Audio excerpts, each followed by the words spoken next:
बहुत समय पहले की बात है। एक बार प्राचीन चीन में 3 बौद्ध भिक्षु रहते थे।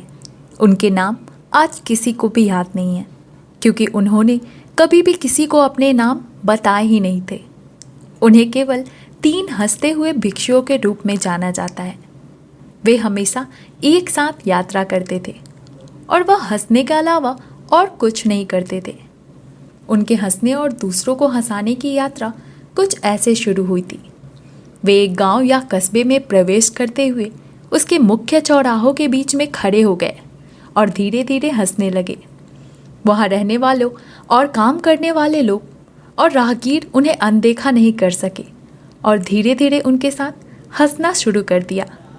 उन्होंने ये काम जारी रखा जब तक कि एक हंसने वाली छोटी भीड़ नहीं बन गई और अंततः हंसी पूरे गांव और कस्बे में फैल गई थी।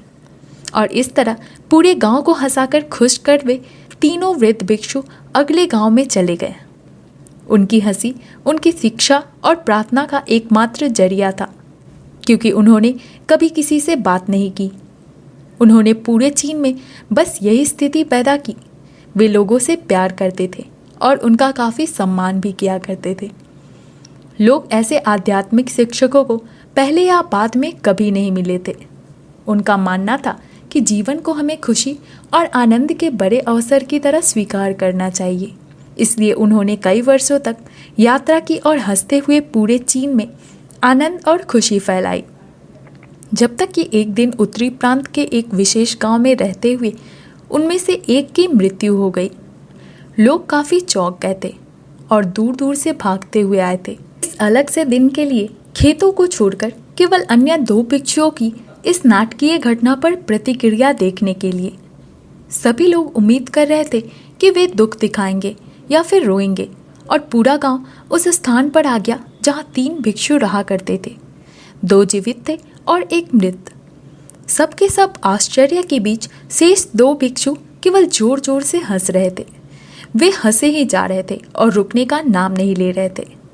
कुछ लोग जो सहायता कर रहे थे उनके पास पहुंचे और उनसे पूछा कि वे ऐसा क्यों कर रहे हैं।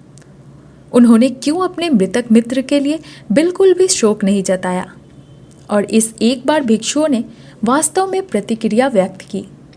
कल अपने गांव के रास्ते में उन्होंने शर्त लगाई थी कि हम में से जो भी भिक्षु अन्य 2 से पहले मरेगा, बाकी के 2 उसके लिए अपनी हंसी नहीं खोएंगे।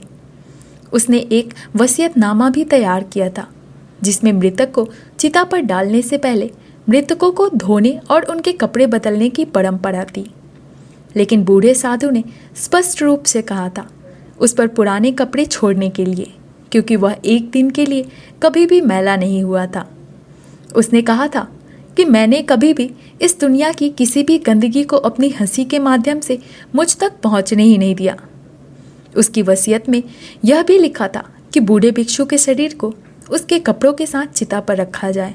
उसके अंतिम संस्कार के दौरान वही पुराने कपड़े उस मृत शरीर पर थे, और जैसे ही आग जली उसके कपड़ों को जलना शुरू किया, हर कोई हैरान रह गया कि अचानक 100 रंगों की आतिशबाजी ऊपर और नीचे सभी दिशाओं में फटने लगी, और आखिरकार वहां जमा हुए लोग भी उसकी हंसी में शामिल हो गए। शायद एकमात्र कारण है कि हम इस धरती पर हैं ताकि हम हंस सके और खुश हो सके, और कभी भी आनंद और हंसी का अनुभव करना बंद ना करें। तो दोस्तों, अगली बार जब आप किसी समस्या का सामना करें तो आईने में देखें और बस समस्या को हंसकर दूर कर दें, क्योंकि आपकी खुशी ही आपको जीवित बनाती है। अगर आपको यह वीडियो पसंद आई हो तो प्लीज़ इस वीडियो को लाइक करें और हमारे चैनल को सब्सक्राइब करें, क्योंकि हम आपके लिए हर रोज़ ऐसे ही वीडियो लाया करते हैं। धन्यवाद।